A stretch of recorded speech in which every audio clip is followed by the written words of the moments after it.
Hello and welcome to week 5 of the Premade Dominate League here with Risen. I am Rooktor and casting with me tonight is Jamanaut. How's it going, Rook? Oh, fantastic. Thank you very much. We have two teams who've already faced up against each other in week number 2. This is Int I Need 10 Minutes versus YPT Yeet Pray Love. That's a name I can get behind. Yeet Pray Love, yeah. I concur with that. The bans are already coming out thick and fast. Akali, Sejuani, and Darius here for Int, and for YPL, Hecarim, Syndra, and we are waiting on that last ban. We did talk a little bit about that Syndra pickup as well. We definitely looking for that. This is the mains of Premade and Asher Cross as well on the Akali. Yeah, I don't think we're gonna see Akali play at all. I think they're just gonna permaban because doing quite well on that on the ladder. And Syndra, as you already mentioned, also a top pick. We're seeing also being flexed towards the bottom lane. So you really don't want to let that dude pick bans nowadays. Yeah, they already faced off against each other, and they had a fairly sort of similar MO of wanting to have tank junglers heavy engaged there on the support as well. While the Bruiser top lane orientated matchup, so that should be a skill swing matchup either way. So we'll see how that goes in the mid lane, sort of like going down their rosters, as we did see a few bans towards that middle of the lane. Potentially Swain as a pickup. They did play that game 2 in week number 2 when they faced off against each other. Unfortunately, they lost with that pick. And yeah, we see early on in the pick and ban phase, Hecarim also added, even though he's not really a tank jungler, he is a lot tankier if you do the Trinity Force and then rush Trinity Force into Cinderhawk build. But we see Yeet Pray Love taking away the generally kind of go for that warrior as well, so you do definitely invest in that AD at the start of the game and then slowly build up into those tank stats here. We do have a pickup of the Leona though, however, into the Rakan. That's quite a nice pick potential. Xayah, Leona can really combo their CC together very nicely, take Ignite in that lane, and you can definitely look for kill pressure in that 2v2 lane. Yeah, we see the direct counter pick, countering the counter over here with the Leona for the Rakan, since Yeet Pray Love primarily took it away so they would not get the Lovers Duo synergies. And we have Trundle again to counter the Mundo, so seeing a lot of back and forth in this pick ban. I like to see that. Yeah, because they do favor those tanks for potentially both of these teams. Trundle, a very nice pickup to be able to shred those defenses and potentially play a front to back team fight and win, because your front line will be potentially better than there's the Corki pickup that probably will be going over into the mid lane here for Asher Cross. Yeah, I'm not sure how I feel about the Corki. I know that Corki is one of the safest mid lane blind picks that you can do. I just wonder if there wasn't another option they could do. Maybe go for the jungle. Maybe pick a jungler so they don't get choked out if INT does decide to focus more bans in their direction. All I'm saying right now, Jamanaut is currently scaling on into the game, definitely sort of like CC orientated with that Leona and Rakan, but they're really looking to get into these late game team fights and pack a punch on both sides. Oh, absolutely. You see, speaking of the late game focus, they don't even want the Sivir in the game, who is one of the premier marksmen in the bot lane that just excels at stalling out the game. Doesn't really win too hard, but it's really difficult to punish in lane and can just stay safe and just farm up till you get those late game ricochet procs and just shred through an entire team. Yeah, I kind of maybe like the Malzahar is definitely in Markney's repertoire, so maybe he'll pick that up into the mid lane against the Corki. That could be quite nice just to farm it out and scale up as well. That has really nice tank shedding potential as well. And obviously you do generally have to pay the QSS tax as well, so that slows down that late game when you do have a champion like that. But going for that early game Lucian as well here for YPL, definitely looking to heat things up in the bottom. Yeah, I'm like you, I'm a fan of the Malzahar. I mean, he's surprisingly one of my actual highest mastery chant, just because it was so easy to farm wins, like you said, of just making everyone have to pay the QSS tax or just be taken out of the, or risk being taken out of the game. And wow, we do actually see the Malphite pick. I thought it was maybe not go. Oh, the Wombo combo team comp. I know we expected to see a team fight showdown, but I didn't think we'd go all the way back in a season 3-esque of just super duper Wombo combo. But it's been a while since I've seen one of these, so I'm excited. Yeah, before we actually started the cast, we were talking a little bit about these teams back and forth, and we said like they had this sort of play style of a little bit more reserved, kind of slowing the meta down, going back to that sort of like season 5 to 7, where you're looking for that late game scaling team fight. You know, you're looking for that Oriana to really scale up into the game. She did receive some buffs recently on her ultimate as well, so we'll see some of that action coming on there, see how those develop. And the Malphite rework as well means that he really does scale nicely as well, particularly with that armor shredding into the Lucian and Camille in the top up.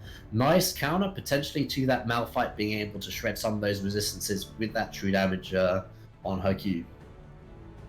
Yeah, I do like the minor pivot by Yeet Pray Love to in the face of all these Wombo combo engage. I like how they've decided to make all their potential damage dealers all very mobile. The only low mobility champion they currently do have is the Mundo, and as we all know, he is incredibly tanky, so him surviving an engage won't be too difficult. Exactly, Geminal. Yeah. So the question is, with this, if Mundo's in the top lane and Camille's in the jungle, yes, I'm assuming. So it's rather difficult to see from the I would profile point of assume view. so. I think the days of Mundo Jungle are I won't say numbered, but it's not season 2, and it's not that one patch where Mundo Jungle was like absurdly broken and had to get nerfed. But He also gets I very mean, low in his early clear as well. yeah, So it's like, dangerous. Yeah, and you're not like Olaf where when you get low, you do it on purpose, because even like Olaf at half health can just decimate any jungler just because the attack speeds and AD steroid is just nuts. yeah, so coming on from this in-game number 2, we definitely expect the Akali, Sejuani, Syndra, Nunu, and Kled all to be banned up. We'll see whether or not they want to stick with the Kale, Hecarim, and Veigar. But all of these are late game carries. Like, Uh, these teams really do want to get to that sort of like oh, 35, 40-minute mark, definitely pushing the boundaries out. Maybe see a couple of Barons. Like, that's the play style that they're thinking mentally in their heads right now. And we'll see if that gets executed. I will say, actually, I think Yeet Pray Love with the an additional pivot that or I just erroneously assumed that they would not go with it, but they are doing the Camille in the top lane, presumably to split push against the Malphite, because there's no way he has a chance of that 1v1 at any stage of the game, I Well, feel. Jack Frost is actually a support main, so he just like plays jungle for the team. So I think a slightly less sort of mechanically orientated champion like that Mundo, just to be able to be that frontline niche for the team. Hmm. As a support, he probably plays like that Rakan Leona kind of style of just wanting to engage a fight, and Mundo definitely fits that profile. He does also play the Nunu, the Sejuani, and that sort of style of play. So Mundo will fit into that nicely, and I'm sure he'll scale up nicely to the late game. Definitely does mean we need some executioners coolers coming out here from the Zara at some point. Really want to shred that lifesteal. Oh, certainly. I think both sides will probably need it, because with Trundle stealing the stats of Mundo and Malphite just, like you said, naturally massive rock in the top lane, they're gonna need a lot of healing reduction and just health shredding to make sure that they can take down these beefy boys in this game. How much pressure is there on Adafoof to get a lead on this Lucian in the early game? Because I feel like as the game develops and Malphite starts getting that sort of like 3 almost 400 armor stats, the Lucian might struggle into that. Oh, I agree, but I think it's almost more important, even though I did mention how easy the matchup is for Camille against Malphite. I think it's almost more important for Camille to get ahead, but I do think the side lanes are the ones that need priority to get ahead, to make sure that they can, take advantage of having a little bit of pressure in the side lane, so that INT will be forced to either dive the split pusher or just force a team fight while they lose the other side of the map. Yeah, so here's the teams locked in, guys. Neverend Biggs, Markney, Khan, and Alaskan Bullworm over here for INT. I need 10 minutes.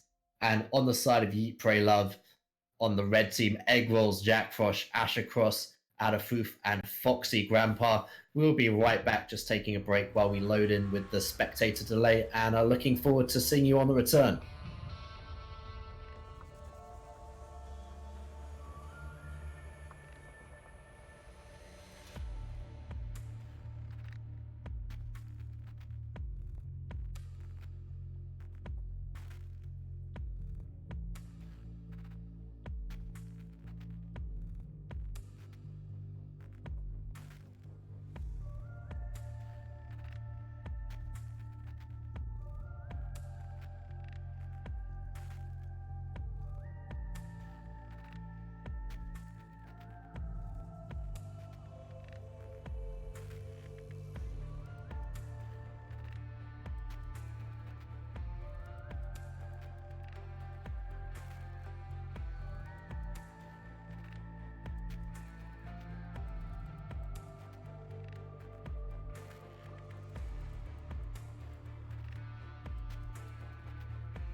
All right, welcome back to week 5 of the Dominate Premade League here at Risen. I'm with Jaminal. We are loaded into the Rift here. How's it going? It's going good. I mean, I'm struggling to grasp the double grasp on the top laners here. It makes sense for the Malphite side, I see, but for Camille, who's gonna dominate the lane, I'm surprised she doesn't have like, Conqueror Keystone, or even if you're cocky like Nagari, just go with the Klepto because you know you're gonna win. Yeah, here we go. YPT looking for something in the early game, grouping as 5, but it's been spotted out. They'll just drop a ward, just want to see if the red buff's taken, and it will get warded on the retreat. Yeah, neither of these teams really have that strong of a level 1, so it makes sense to play the early game, a little bit cautiously. Yeah, Yeet, Pray, Love definitely are a little bit light on the CC-orientated plays. They have a slow from Jack Frost, but it's all going to be up to the Rakan engage in that 4-man unit, as Egg Rolls definitely want to be split pushing around the map, which we're kind of surprised that they did when Grasp of the Undying, just looking to trade into that. But if he went for the Conqueror, potentially that 1v1 potential against that Malphite will be a little bit stronger, because you definitely know that you don't want to have a barrier Orianna in that side lane. I mean, in a devil's advocate for egg rolls, maybe they feel that if you do have the grasp and the extra tankiness will just make it that much harder, and they'll have to commit a lot more resources to shutting down the Camille in the split push. So I can kind of see it from that angle, but I'm just wondering if, like you said earlier, if Conqueror wasn't just a better choice. We'll see how that goes as the game develops here, Jaminal. Definitely looking forward to that. Relatively even, particularly in the bottom lane right now, looking for that level 2 engage. I didn't know whether or not Ricard and Lucian could beat them to it, but both just opening up for their junglers in the leash means that they just come back to lane even, and not too much happens. Yeah, I assuming that both junglers are just going to opt for a full clear, but we see an engage here. Yeah, they do actually hit level first, just gets the little engage there, but not too much coming off there. And yeah, no teleport on the Orianna from Machne. So the other notable thing, I don't know if he necessarily needs it, but like you said, normally you would go for cleanse if there was like a lot of CC you were worried about, but with it only being Rakan, really, and the Camille ultimate with a hard CC, you're not really too concerned about getting locked down. Yeah, already you see Camille getting a nice push in that top lane versus Never Ends here on the Malphite, already popping those corrupting potions just to stay relevant. Yeah, it's gonna be a rough time for Rocky Boy up there, but Grasp should allow him at least make a trade back that won't be too much of a deficit, and just make sure he keeps his health bar up. A little bit of fancy feet needed for Jack Frost right here. He is very low in the jungle right now. Have a very clean level 1 clear on that. Just having to go back to base 100 health, having to kite around those chickens very nicely there, but little bit of a temperamental play there, kites it out nicely, and goes back with the CS. Yeah, that was a textbook greedy jungle clear, which I'm a fan of, but at the same time, it can be dangerous. You don't want to have to flash away from your jungle camps. Yeah, I like this out of Egg Rolls as well, just like cheating down towards that top skull, knows that the Mundo did have to back there, so just giving license around the map just to see if he can spot out where the Trundle is as Big Snout actually joins down to the river. Aggression in the bottom lane, the flash forward comes out, and the ignite! Adolf gets it on that last little bit here, Alaska now having to run away. Yeah, Karn was a bit caught out after that first trade, and with Alaskan Bullworm having the Zenith Blade on cooldown, I don't know why he was still posturing so aggressively in that lane after getting so heavily chunked. Biggs now having taken that skull, comes up to there, forces the flash. Really nice pillar placement comes out there for Egg Rolls. Has to get away from that. Yeah, that was a big pillar by Biggs, stopping, canceling the second part of the Camille leap. It's all happening now. Jack Frost coming in from the bottom side as well. Markney has to flash away. It's aggressive start here, Jaminal, from both teams. Yeah, both junglers extremely active after early on, and good to see. Even with Jack Frost, not having that hard CC, just using really good positioning to get good to posture really well to start a gank. And next time Machne is out of position or push that up in the lane, might have to watch out for that Mundo. Yeah, that gank presence in the top lane as well really helped that Malphite who out start, but Eggwell's looking for a little bit of a trade here just to kind of even that out. But Malphite never ends farming very nicely in the top side. Yeah, I like seeing Never Ends. I think very rarely, or almost every time he's been on screen, we've only seen use the his Q for farming and not even a trade, and just making sure not to fall behind at all in CS is incredibly important in this matchup. Yeah, early pink bot here. They're looking for this early cow drink. YPT just looking to secure this for them. Having that license in the bottom lane of that Lucian just means that they have that slightly earlier lead pressure, and having got that kill just means that they can roll up to that objective. Yeah, I mean, even though it is only a Cloud Drake, I think it's massively underrated Drake, and especially with the team comp that they're going for, as a team that doesn't want to take team fights. They only want skirmishes where they know that they're going to have the numbers advantage. Just that extra speed boost will allow them to position and get to the fights faster, or escape them if need be. Yeah, I'm actually surprised Adafoof is pushing the lane, because they theoretically could have frozen around it. That blue buff will be respawning fairly soon, so Mundo could potentially look to stick around that bottom side of the map, secure that blue buff, and then come around to gank that bottom lane. But just evening out here, didn't want to make that play, but definitely an option available to them. Yeah, see, they're doing like kind of a more delayed freeze. Like now they're kind of freezing it, but like you said, they did push it up, and puts the lane in a little bit more risky spot than whereas they could have just held it closer to them and just made sure that, you know, Karn couldn't push up without having any of the safety summoners up. Yeah, but Biggs reads it nicely as well, also just looking to help secure that. Mundo just having to go back to base again. Jack Frost just looking to scale up, get to that level 6 and see if he can make more plays. Yeah, I still feel like it's difficult for the Mundo to really pull off, like, you know, really strong ganks. That's why I really want to see him come back to mid before Makine's flash comes up. Yeah, Grand Entrance just mitigating any sort of engage with the Guardian proc there as well. Just nice little bit of lifesteal as well with that Bam Scepter on Adafoof, means that he doesn't have to worry too much about that, but Big's just looking to see what he can get, and he'll just retreat to his red buff. Yeah, it was really good to not overplaying their hand by Adafoof and Foxy Grandpa. Thought he was about to overplay there, but going over the wall. The Grand Entrance actually knocks up 2 here. The Ignite down onto Karn, and the flash rod from Jack Frost means the Biggs with the red buff comes back to warrant it, and the pillar will just disengage the fight.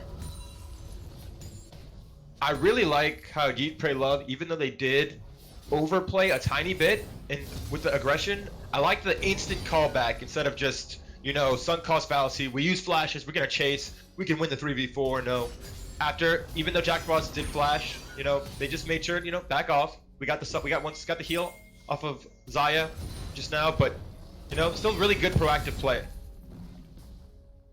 Yeah, definitely. Maybe it means that they can get level 6 on this Foxy Grandpa, and if the wave can bounce back properly when the Xayah comes back, maybe they can look to find it, but I think it will just freeze under tower right there, so not great for that. We'll give a nice back timing here for Adafoof just to be able to secure his as he goes towards Play the Rune King.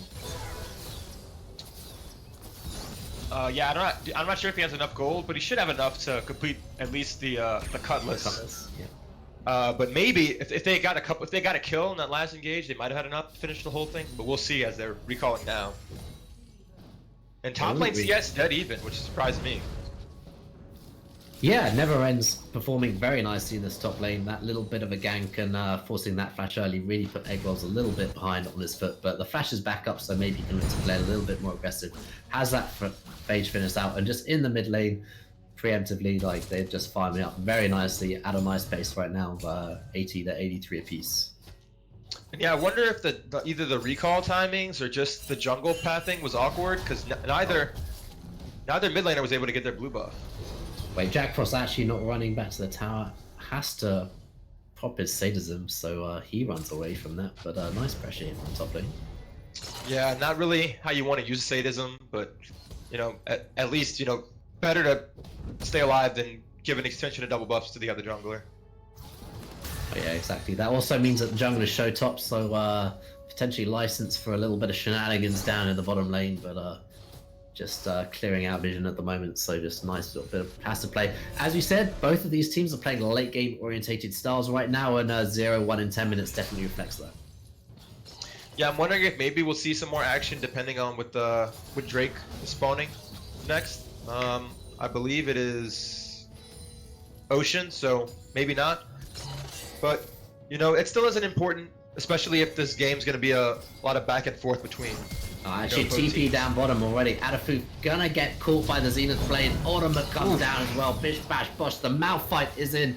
Never ends. Find a really nice thing. Props the quickness as well as Foxy Grandpa just gets out on the retreat. But what can Camille get done in the top lane right now? Actually going to be backing away from that. We'll see what happens. Maybe they're just pinging onto this. But I kind of feel like maybe you should have been topside just to get the plate to the top.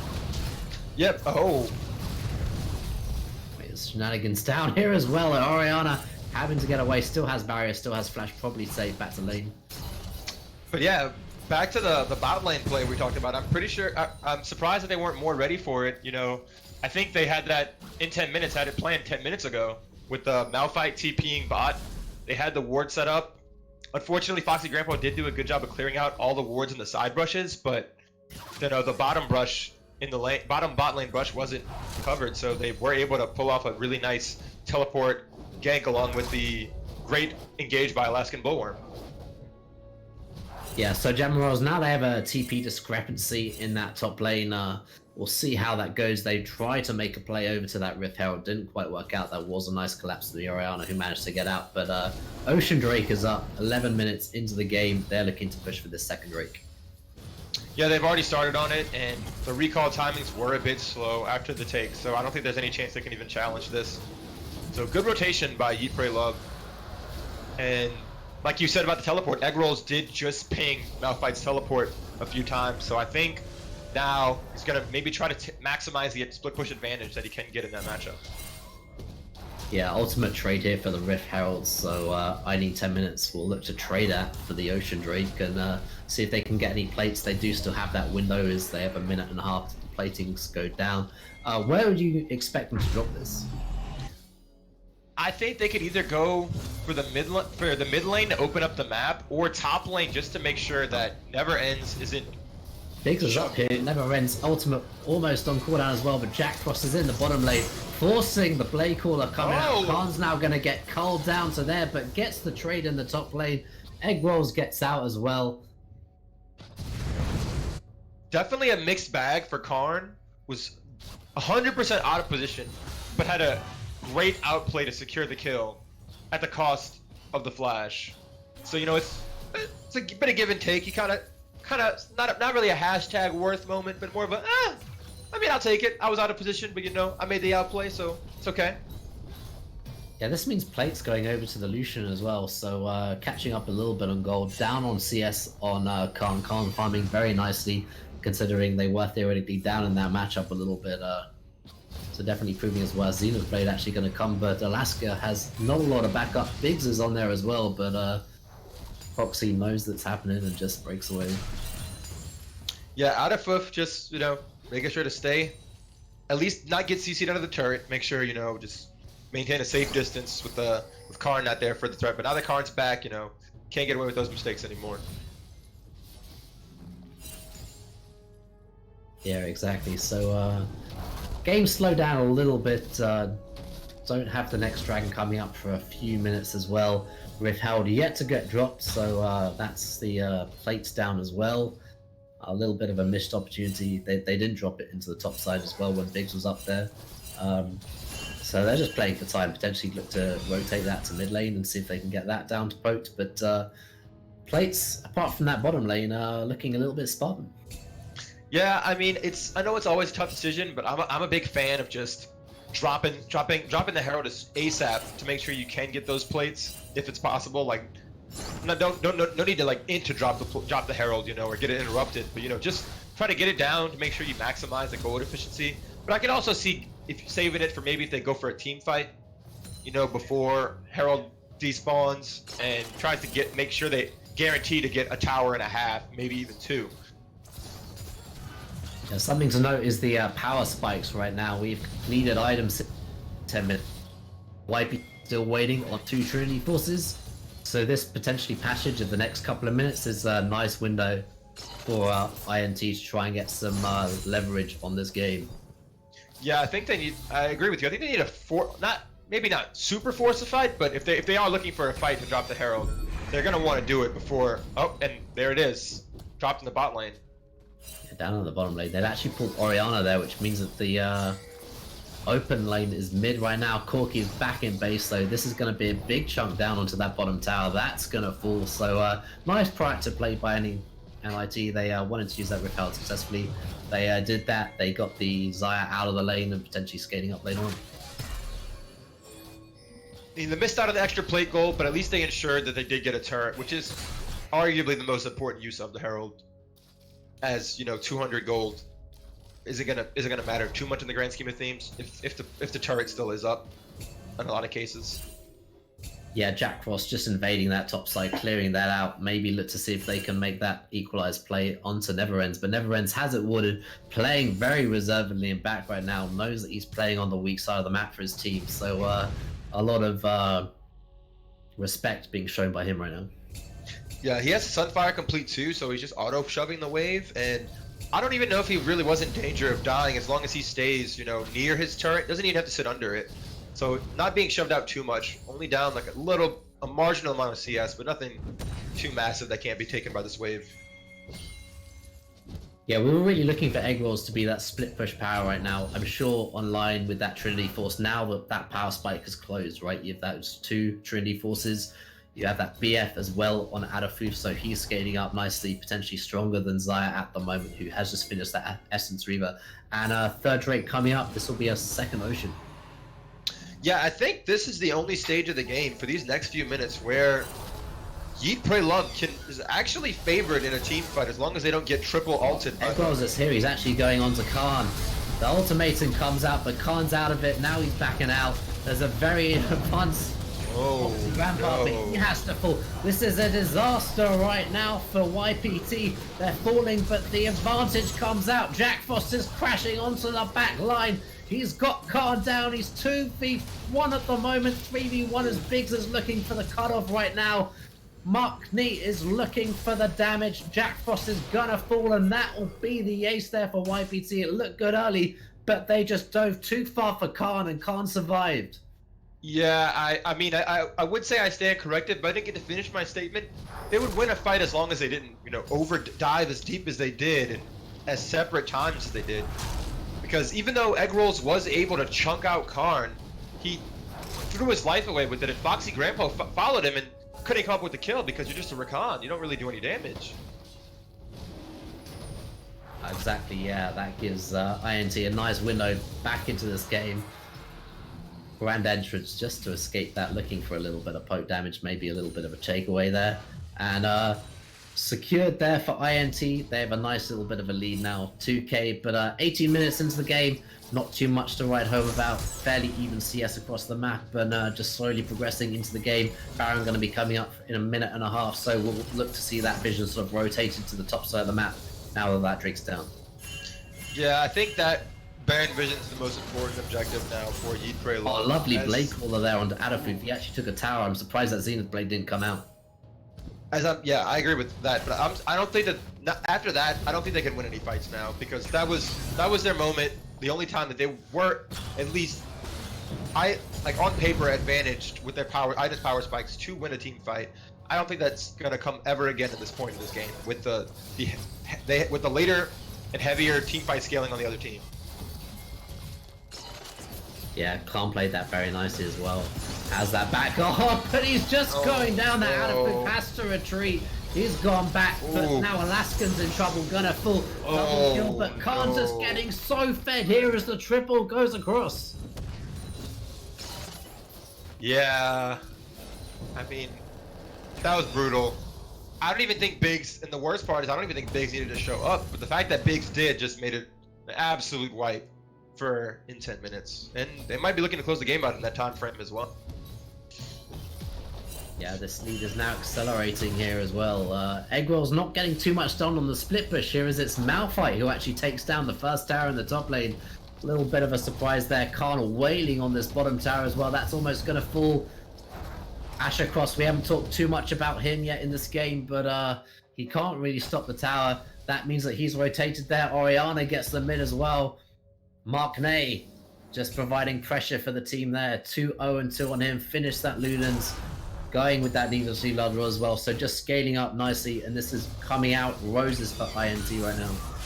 Yeah, despite Asher Cross having both the package available at a couple of junctures and the teleport, he hasn't really been out roaming Maknae, and that's just kind of a shame to see. But at the same time, his team did kind of throw away that one team fight that they did get to do, and didn't really help him out in that aspect. Yeah, we needed a little bit of urgency here for Yeet, Pray, Love getting egg rolls or Adafu for head. They had a really nice early engages on this Lucian, but they haven't translated that into anything. Now I've got a 6-3-3, pretty Fred Zaya on the map right now. Finished that double item, got that rapid fire cannon, and looking smooth onto the progression of that Infinity Edge. Yeah, like you commented earlier, it's difficult. There's not much CC on the side of Yeet, Pray, Love, and now that Karn is as ahead as he is, it's just going to be incredibly difficult to get on top of Zaya in a team fight, and they're going to need like a ridiculous flank by Egg Rolls and Foxy Grandpa. Oh, Egg Rolls looking for this, actually lands. Oh? The shockwave doesn't hit, so Egg Rolls looking for that, but just doesn't have the damage right now. Goes back in, forces the flash out of Maknae, but here comes Jack Frost. Lands one cleaver, does he land another? He doesn't want to dive under tower, and that'll be the disengage. But that's 2 mana on the map there. Never ends up in the top, tangoing with Foxy Grandpa as well. This means that the Baron's potentially open there as well. No teleport on Maknae, though, means that the barrier did actually save him from that engagement, but it's been started here for INT. They're looking for this in the 4-man unit. Disarray right now, as Egg Rolls does have teleport if he needs to come in, but that's been disengaged. Yeah, I'm really liking what I'm seeing from Oh, in the bottom lane. Egg Rolls looking for that last sword. Oh, he's not gonna find it. Mark Ney clears it out. Commentator, I was just about to praise Egg Rolls for that first engage, and I'm not blaming it for that one either, because that was really close to making it out alive and getting the kill. But I'm glad to see that they're finally using the split push abilities, but it's just a little too late with Maknae being a bit more ahead. Made onto Foxy Grandpa, never ends is onto the Corki already. Biggs has chased it.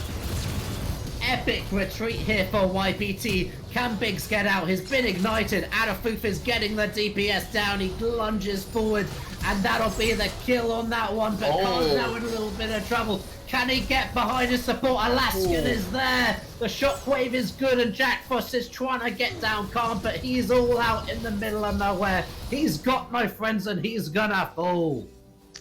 Yeah, at first I thought, wow, Karn, they finally got the fight they needed. Karn grossly mispositioned, but the opposite bird person was the one that was instantly evaporated in that fight, and Karn makes it out alive, and they're not even going for the Baron. They're just gonna go see if they can push for an inhibitor now. Yeah, Egg Rolls, the standalone man, just has to get out of town on that one. The Drake up as well, that's getting soloed by Khan. They're just gonna have to reset on the window, but this is dangerous when they're breaking the back times. Can they rush the Baron down? Is this YPT's advantage to take on the map right now? Can they look to take it? I think they maybe should try to as a desperation play, because this is that window. They need to do this right now. They need to go. Because yeah, I agree, they are too far behind that they just need to hurry up, and I think they are about to force it or set up vision around it. They have the package as well for the turn. They can do it. They're not committing to it though. They're looking for a catch here in the bush. They've wooded it out. Maknae's just getting nice vision. That was really nice to be able to stop that little advance there. If they got a pick, they could have then looked to take the Baron. Yeah, they do have great vision control on the Baron, but he's out. Ooh, okay. But yeah, it's good that they have vision control, but like you said, they really needed to force it there. They're slowly falling behind, and Camille isn't even getting an advantage split pushing, so now you're just running the clearly worse, the clearly inferior team fight comp, and they have a Trundle, so that your meat shield's been neutered. It's a really difficult situation for Yeet, Pray, Love. They just have so much damage. They have the Grievous on the Morellonomicon as well, so Jack Frost isn't overly relevant right now. The Zenith Braid down to Foxy Grandpa. Grand entrance away, but Alaskan wants more of it. Gonna get knocked up. Actually gets very, very low here. Never Ends maybe just looking for a little bit of a drive-by Q onto Adafoof as well, but that was a nice little pick there. I mean, yeah, as you saw there, it was difficult to really take down the Alaskan Bullworm. You know, so far ahead that Leona's a lot tankier than Leona normally is at 25 minutes. Yeah, Knight's Vow on to Khan here as well is very nice, just giving a little bit of tankiness there. A lot of AD coming out. But 2 items on that Lucian at 25 minutes. You kind of want him to be a little bit further on in his build at this point. He's probably going to struggle into this Malphite. He's gone that Iceborne Gauntlet. Like, he's going triple armor right now.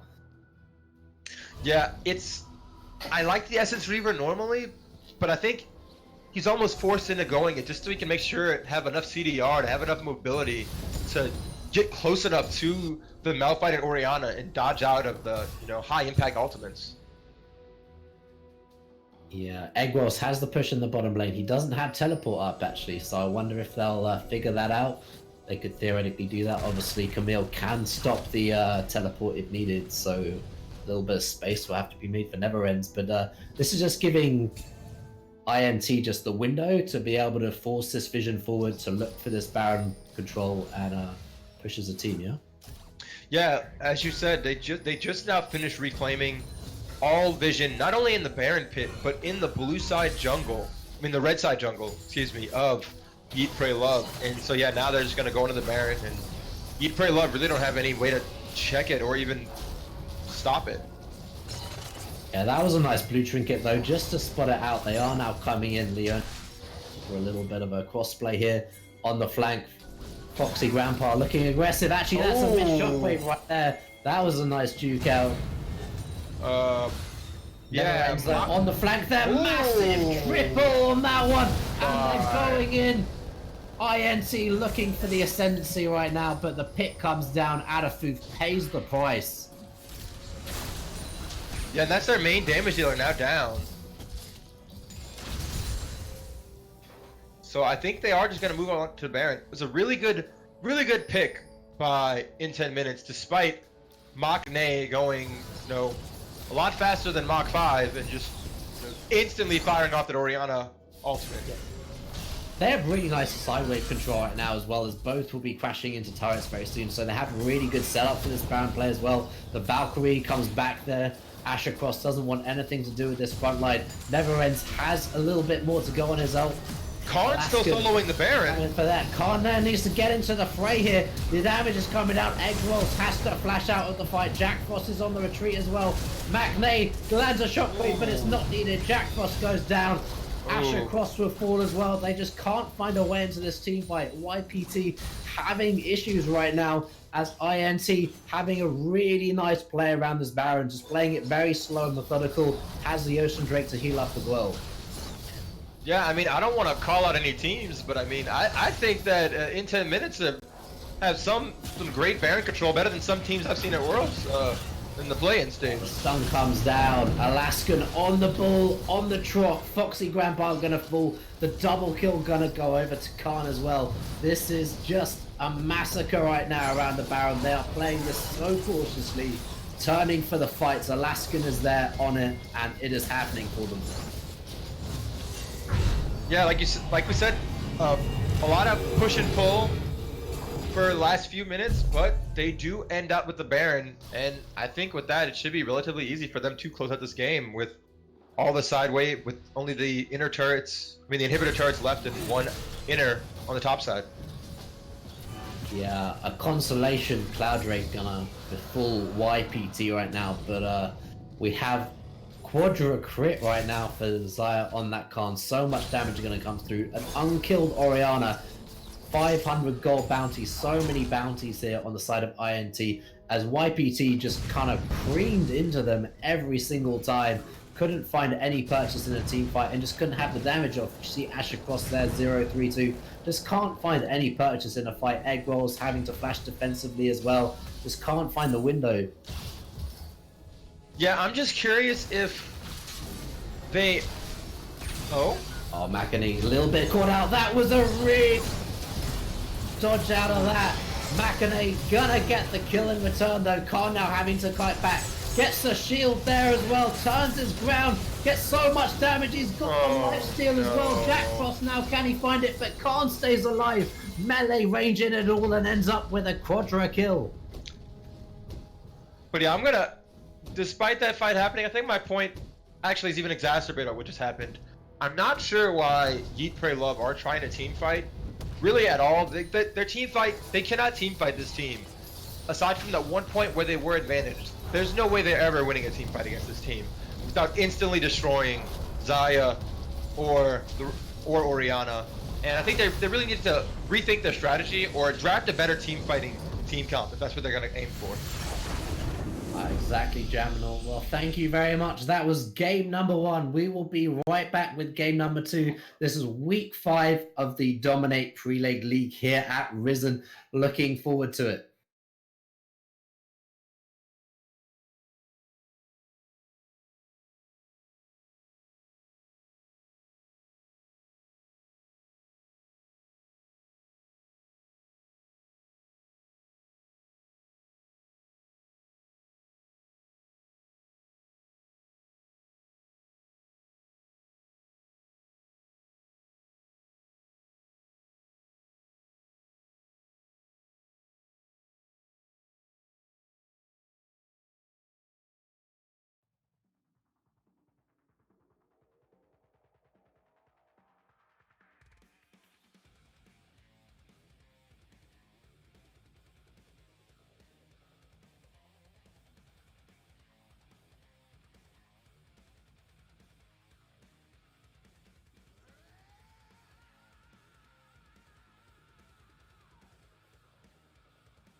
Welcome back to week 5 of Dominate Premade Open here at Risen. We are back into game number 2, YPL. That is Yeet, Pray Love will be on the blue side here, and INT, I Need 10 Minutes. Winning game number 1 will now swap over to the red side. I'm casting here with Jaminor. How you doing, mate? I'm doing good, and the first thing that pops out to me, I don't know about you, is Yeet, Pray, Love with the instant Malphite ban. Just not want to deal with that again. Yeah, as we see again, Akali and Syndra, the two mains of the mid laners, getting banned away here. Xayah insta pick up here for YPL that got played and piloted by INT last game as well, so that's a little bit of denial there. Very strong pick, definitely solid up in the world's groups right now as well, so that's going to be picked, and Morgana going to be the answer to that, waiting for that Hecarim, which did get banned in game before.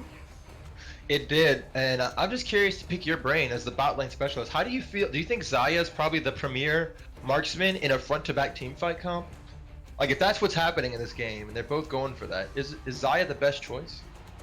She just has so much safety when she gets dived, being able to just go up in the air, mitigate whatever CC was going to lock her down, draw somebody in like we saw in that last fight. We saw Fiery Grandpa just go a little bit too far sometimes into that and just get blown up. I like the Lulu pickup as well. Not seen very prevalently right now, but into a Morgana definitely can trade shields for shields and buff up your hyper carry Xayah into the late game.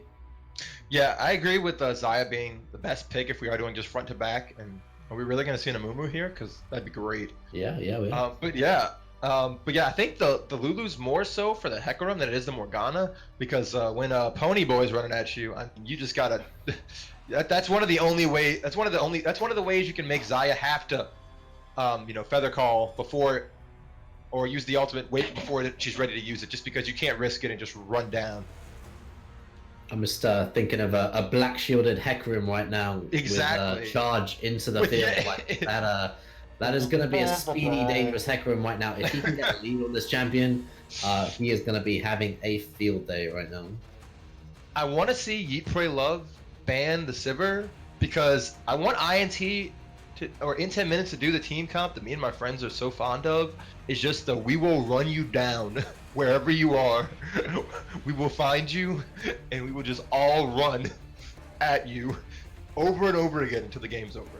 Yeah, particularly if you are looking for that, they go for a tried and true Morgana Caitlyn bottom lane. That has a lot of potency in the lane, definitely looking for that bind into trap combo. You can definitely delete someone from 70, even 100% health if you have the right circumstances, if you get that nice BF back as well.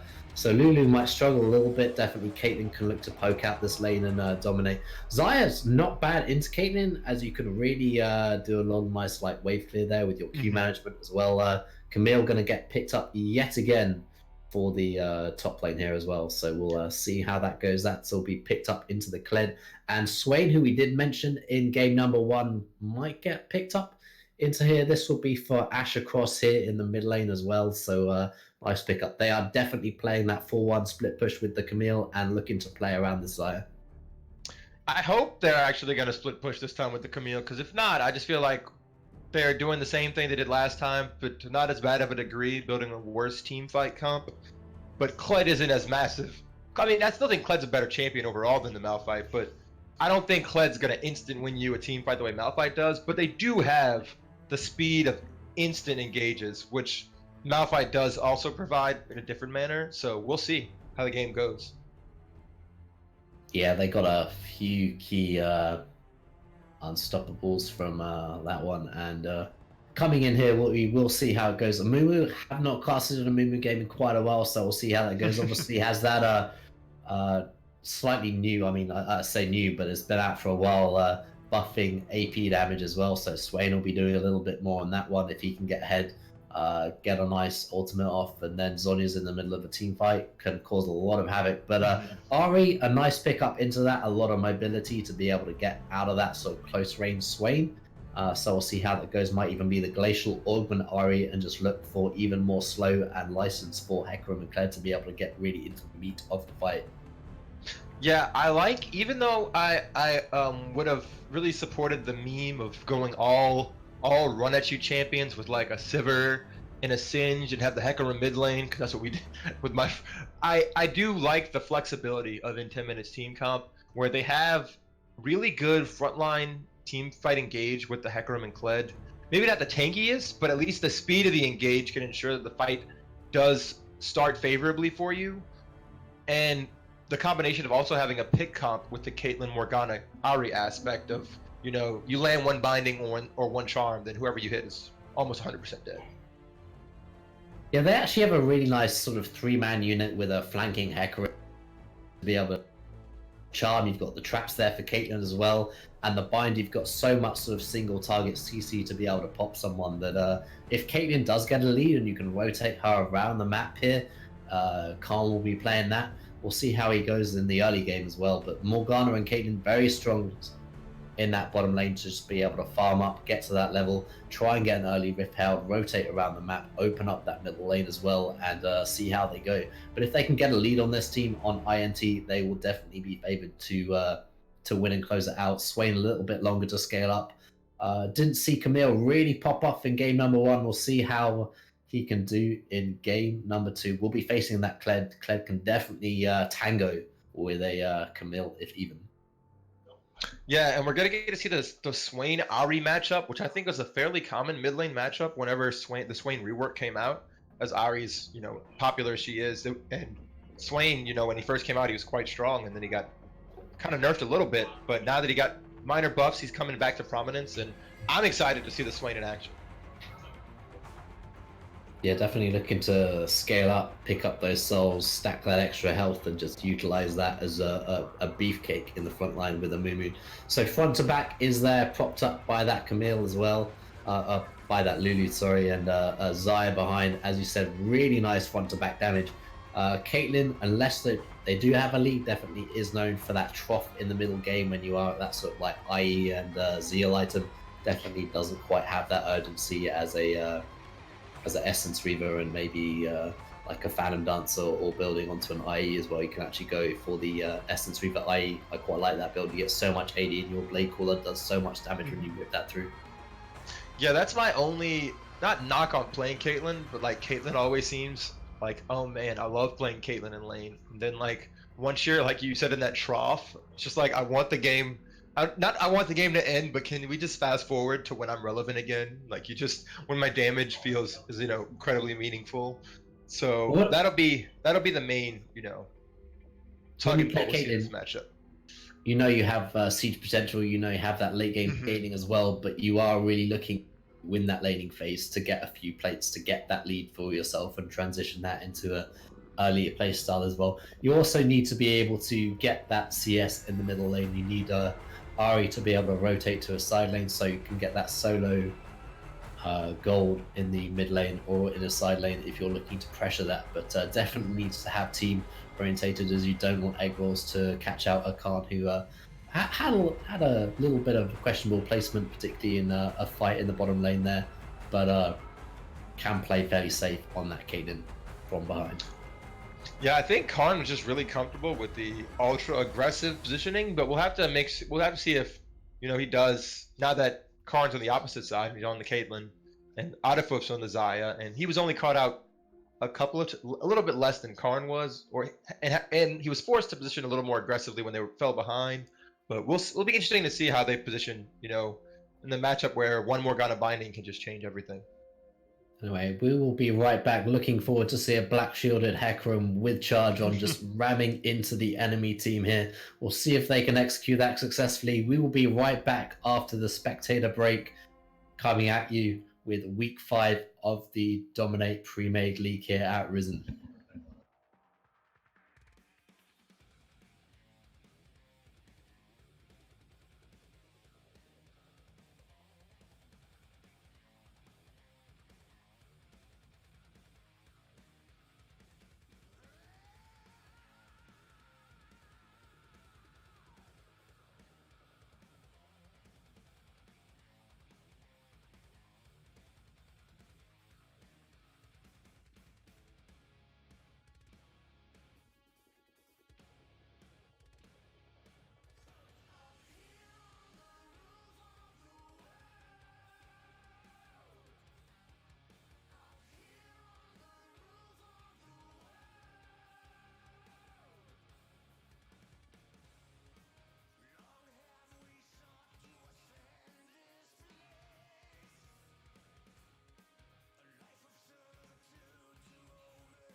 Alright, welcome back to week 5 of the Dominate Premade Open here at Risen Esports. I am casting here with Jaminaut. Really looking forward to this game. Game number 2 here. INT won game number 1 there on the red side, and YPT trying to bring it back to game number 3 here on the blue. Oh, I have a random shout out for a feature I haven't used that much in the new Spectator. Some of the new stuff they added. You can have all the buff timers out. So the Mountain Drake is the first Drake spawning of the game. So we'll see if that matters a lot for INT with the siege comp they have going with Caitlyn Morgana. Really looking to push it up, a lot of turrets down early. Yeah, I think Mark Ney just showed there over the wall. Again, looking for the advantage here. I did this both games right now, trying to just scout out that red buff, look to see what they can find on the map. Yeah, I think partially because, like you said, Jack Frost is off-rolling, so they really are putting a lot of priority on knowing what his jungle pathing would be like. But also in this game, at least, they do have a really strong level 1 invade. Like, you don't want to get one Morgana binding, and you're basically followed up by a Ari charm, and you're pretty much dead at level 1. Yeah, something to note that we realize is Foxy Grandpa taking heal teleport on Adafoof, so they have 3 teleports here for YPT. A lot of action around the map. They can really look to see if they can get like an early rift, rotate if they're having a hard time versus Khan in there. But heavy trading on in the mid lane right now as they are really going at it. Oh, already. Right there. Another thing to mention, as you're talking about, speaking of keystone choices, that Swain has grasp and just procced it like twice on Ari just now, I believe.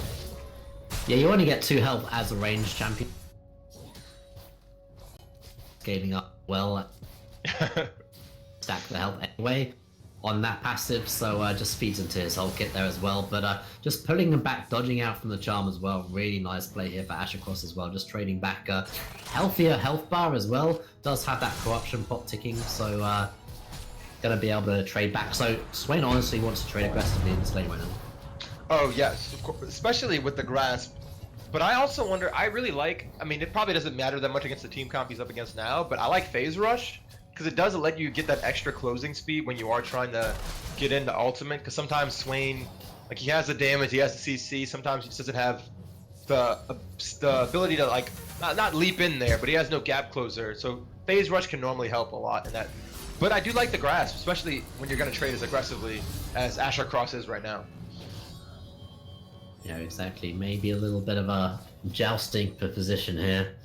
Jostling here for Biggs, who's actually hunting out Jack Frost right now. Jack Frost having to retreat into the map, but Biggs is aware of it. Actually looking for this mid lane. Asher Cross has to get there. He does get knocked into the wall there, and that'll be first blood going over to Biggs. And heavy trading in the bottom lane as well. Does have that teleport on Adafoof. He may even have to use that if a bind lands again.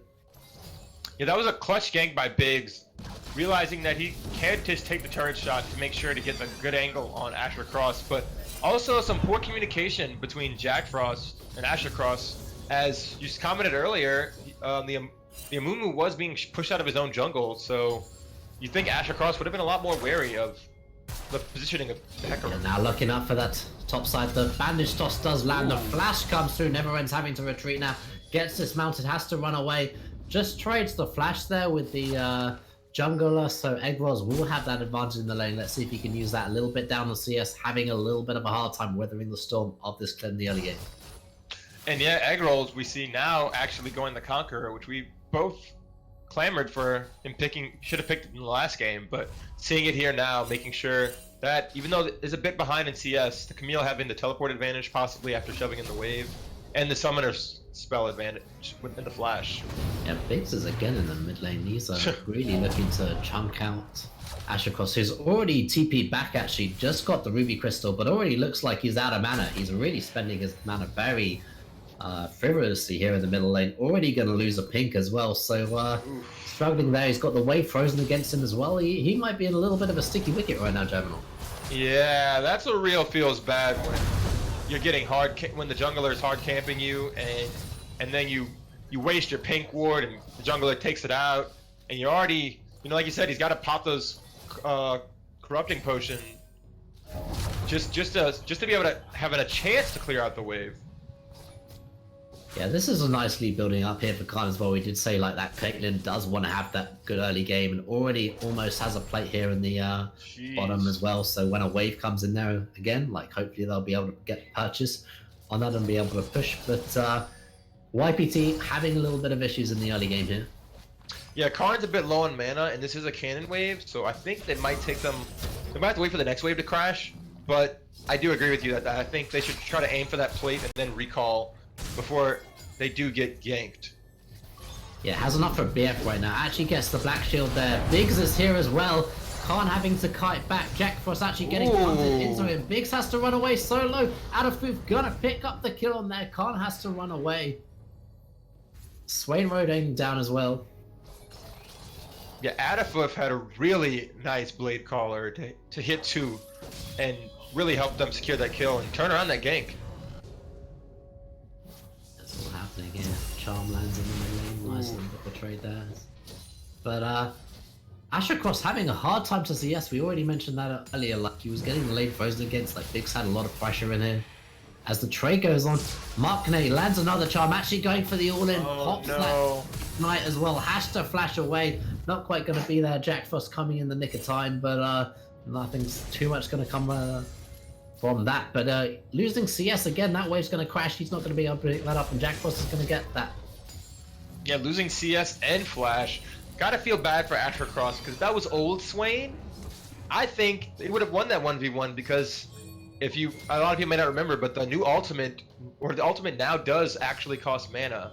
It used to not cost mana, and he would have been able to ult, because the old Swain, when he first came out, a lot of people didn't really play around the ability of a champion being able to use his ultimate when having no mana. So you could super hard trade and be and then turn it around. Biggs is finding a lot of purchase here. Actually doesn't quite cancel the hook shot there. Eggraw's managing to get away, but down in the bottom lane, Khan gets the kill. Foxy Grandpa level 5, so much damage here. The bind lands there, the shield is there, but that's the double kill coming out there for Khan. Nice urgency coming out of him, and he has got control of the mid lane. But now Jack Frost is there as well. Asher Cross does pop that ultimate, but Mark Kane is already out of the fray. Yeah, you hate to see that happen with the ultimate pop. Not to mention the double kill the bot lane just suffered. And I think this game, unlike the last game, the team that needed to get ahead is getting ahead. And I think that with the macro play we saw last game, I think they will be able to properly use their advantage and take this plate's bottom. And if the jungler comes, they might be able to get the whole turret, and then they can rotate top and try to do it all over again. Khan needs to be careful here. The ult actually gets blocked by Adafuf there, but that was so much burst damage onto Foxy Grandpa. Not a lot of defense on him right now. Yeah, I like that they did buff the Caitlyn ultimate, because it really did fall off hard after, the second. Once everyone's around like level 11, really didn't do as much damage. But right there you could see it really packed a punch. I'd like it to have an execute, honestly, Jaminaut. Like, I feel it needs a little bit of an updating, have a execute damage on it. I know it's just a point and click ability, and there's not too many of those in the game, but compared to like a Jinx Rocket or something, it does feel a little bit underwhelming as a slightly sort of like older champion played there. But the plates are falling thick and fast here. Khan gets another one. He got solo on the first plate as well, so he is banking it right now. I don't know about execute, just because we all know all the execute ones are skill shots, at least for the marksman ultimates. But I do approve of them even buffing the damage up even a tad bit more, just to give it that execute like feel, which is I think the angle that they were trying to go for. Maybe we'll see, but they have purchases in the bottom coming through from Khan there. That gives them that first Mountain Drake. Second's going to be Mountain Drake as well, so this really gives them power to push through, try and look to see if they can extend this gold lead, maybe get an early Baron at the 21-22 minute mark, and try and close this game out early in that way. Something to note as well, we do have a Sheen on the Hecarim, so not even going to try and finish the Warrior, looking for that early Triforce as well, really push the lead. Yeah, I think that's the best build, even if you're behind on Hecarim, honestly, just because Trinity Force is just a massive power spike that you really want to get it. And yeah, and in a more team-oriented environment, you really can't afford to go warrior as it is, I feel, with Hecarim, especially if you have no true tank. So you really do have to just settle for the Cinder Hulk, but, you know, in an effort to eat your cake and have it too, grab the Trinity Force to make sure you do a massive amount of damage. Yeah, just coming back to Asher Cross, having hard time CSing on the tower now, falling 30 CS behind, and he's only on 53, having issues there trying to get that catalyst, wants to cash in on that Rod of Ages as quickly as possible, just to push that up. But in the bottom lane, it's all happening here. Jack Frost is in the bottom lane, he's been bopped up. Can he flash away? Yeah, Foxy Grandpa manages to get behind his team and just survives there from the ace in the hole. Nice trade there onto Alaskan. Yeah, good play by Yeet Pray Love with Jack Frost, you know, hitting 6, instantly going bot lane to turn the tides in that matchup. But, you know, perfect response by in 10 minutes to just grab the Herald and look to push their advantage. Actually going to land flashes onto Big, but he's got that, and so much gold just going over there to Egg Rolls as well. Now never ends. No mana on Asher Cross as Mark Ney comes into the fray. Picks up a kill. Now they're chasing onto the Ash Cross as well. No.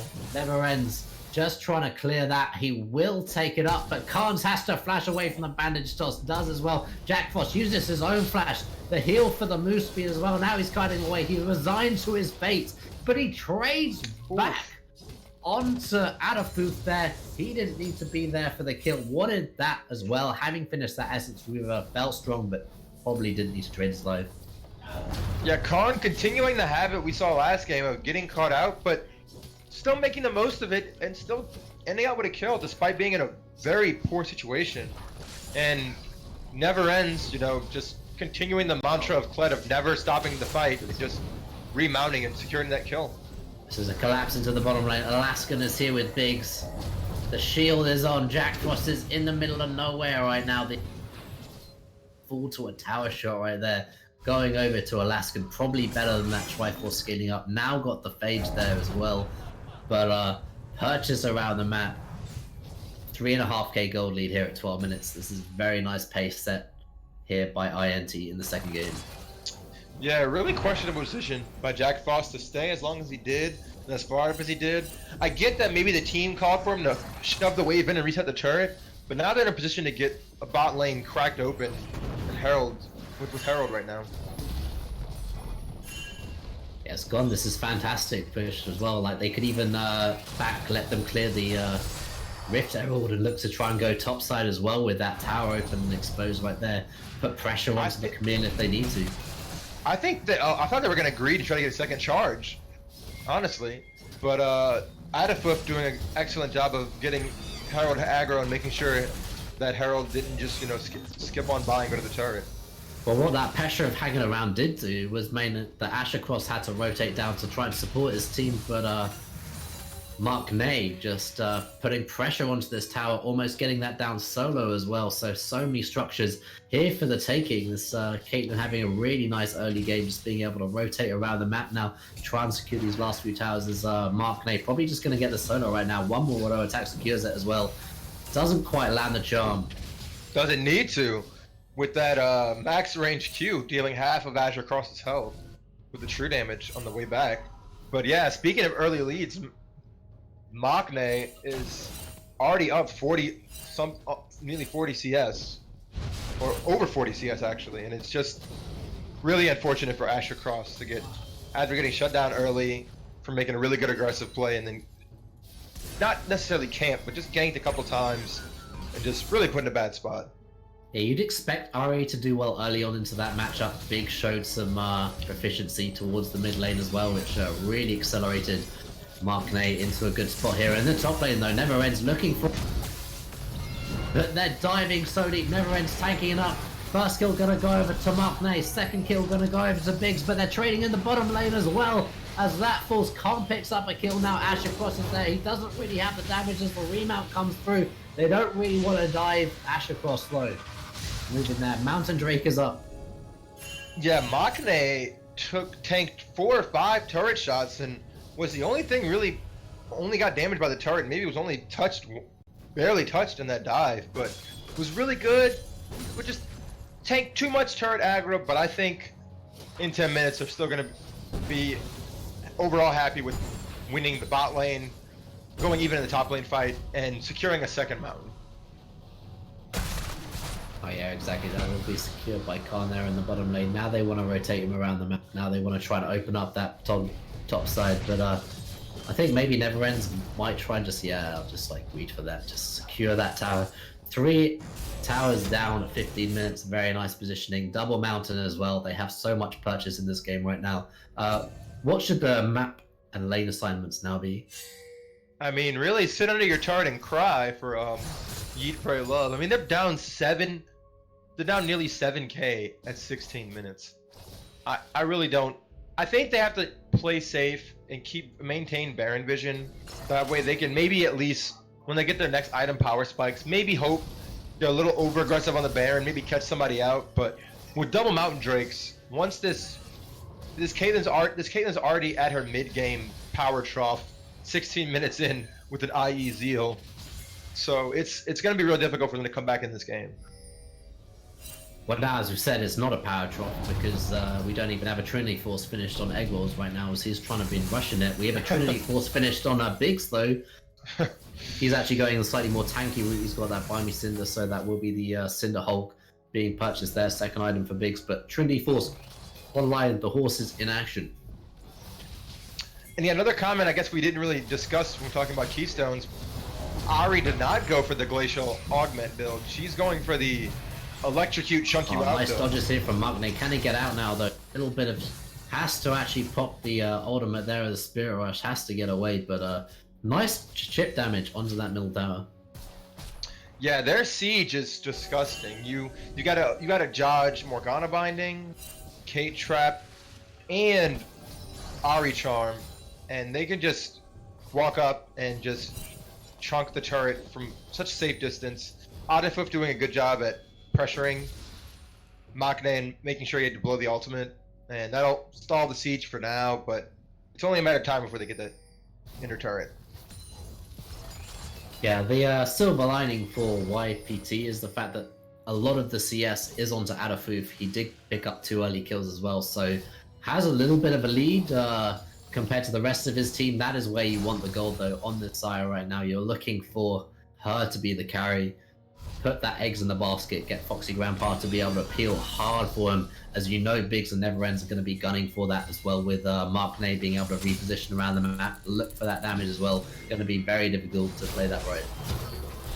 And yeah, like you said, you mentioned the top and mid lanes, but Egg Rolls, unfortunately, even though he did opt for a more split push build and summoner choice, Keystone choice, has fallen behind by Neverends, and fallen behind 2 Neverends, and I don't think the split pushing prowess from this team will ever end.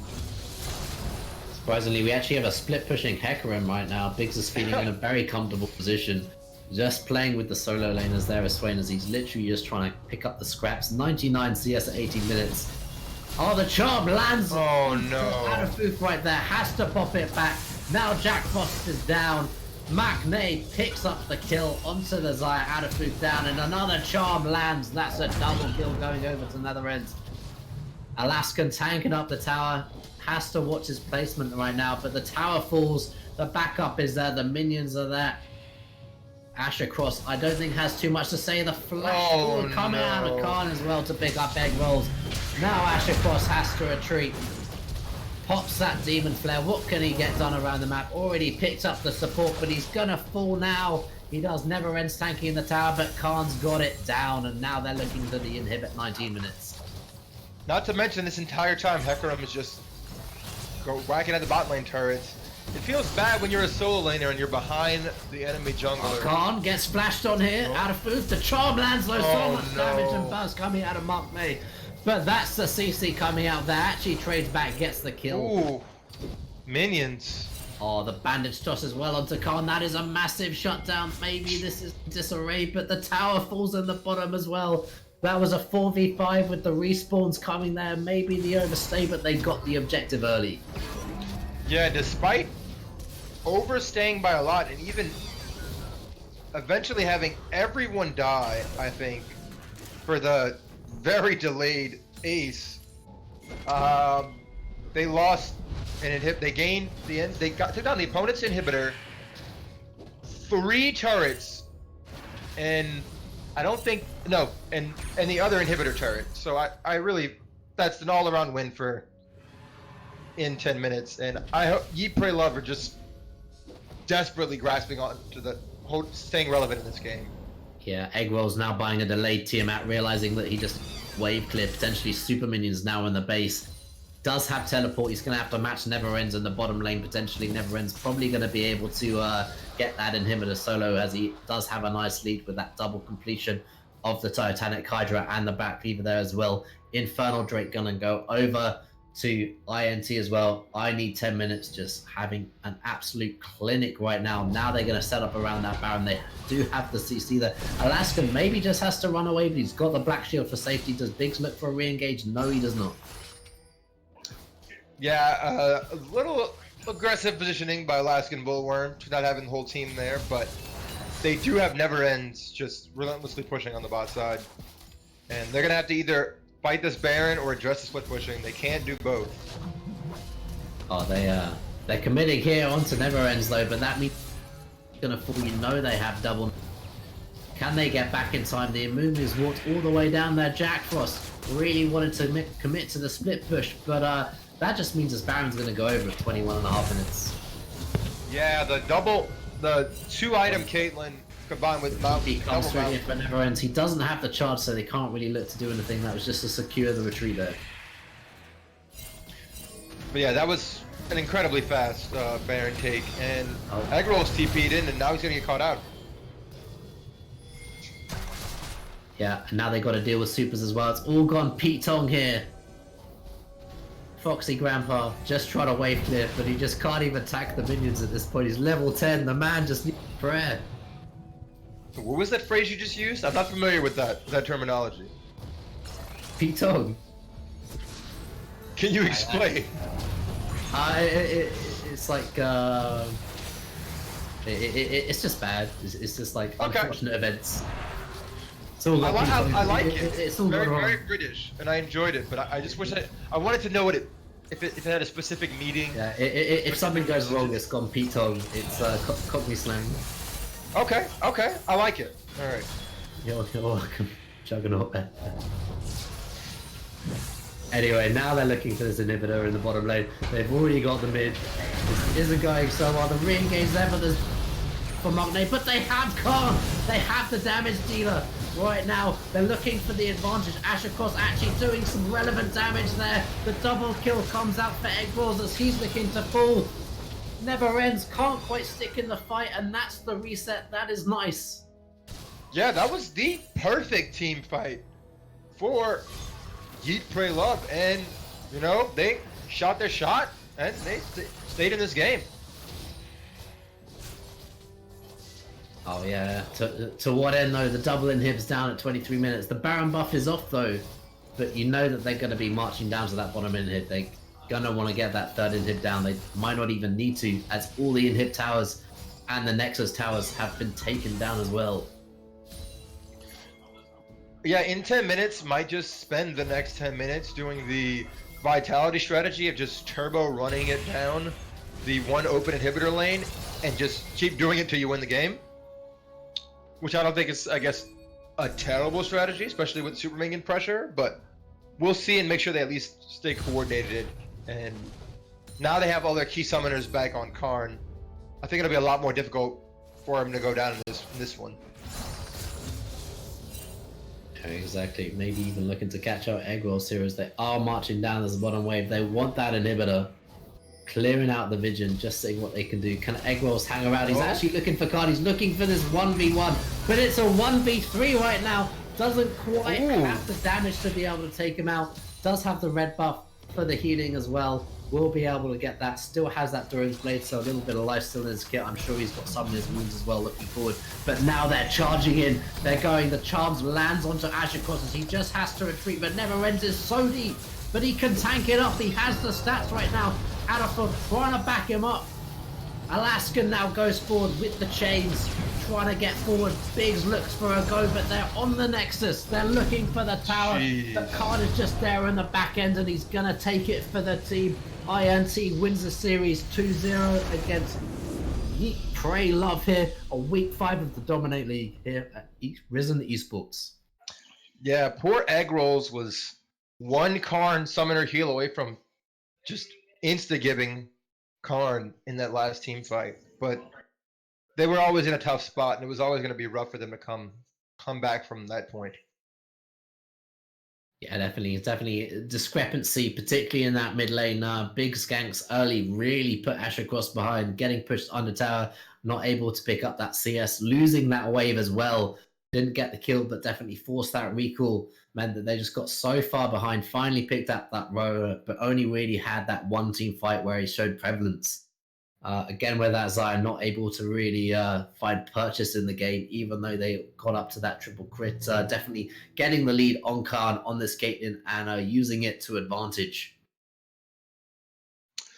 Yeah, the game did kind of get out of hand when when all 3 outers fell within like a 3-minute span of each other, and all the bot and mid lane got ahead almost of their own accord. There was one big gank towards the mid lane, and then top lane Egg Rolls just they tried to get Egg Rolls back rolling early with an early gank, but I think it was just really well played by Never Ends, and he made sure to maintain the advantage afterwards. As we said, Egg Rolls played the Camille in both games. Couldn't really find that aggression that he wanted at.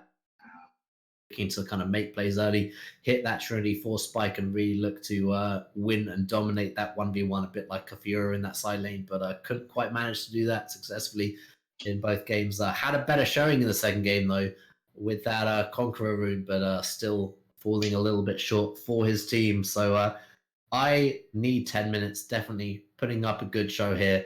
That will be 2 wins over against YPT for week 5, so they're looking good. I think they're now 5-2, or 3-2. Sorry, Is that in, okay? I was gonna say in week 5, so middle of the pack coming into there.